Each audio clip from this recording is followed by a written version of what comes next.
Bush administration is proposing to spend up to $700 billion buying troubled assets that could be anything from securities backed by home loans and commercial mortgages and the actual mortgages themselves. It could include broader things that we don't really associate with mortgages. It would be buying these things from financial institutions. The most important question at the moment is what price the government will pay for these securities or these loans. This is the fine balance that Treasury has to strike. The fair prices are very hard to determine at the moment for a lot of these assets because even investors, even sophisticated investors with complex computer models can't figure out what some of these mortgages and mortgage securities are worth. The key here is what happens to home prices and the economy. If you have home prices fall further, that means these mortgage assets will be worth less because if you have a foreclosure, for instance, when you go back to sell the house in the marketplace, you'll recover less.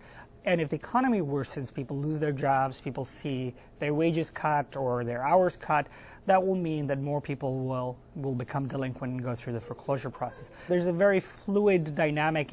A lot of the value of these assets depends upon your assumptions of what's going to happen to the economy. We took a look at a mortgage portfolio that was securitized by Bear Stearns, the investment bank that almost failed in March and was acquired by JP Morgan Chase. This was a portfolio of about 3,000 loans, a little bit less than 3,000 loans.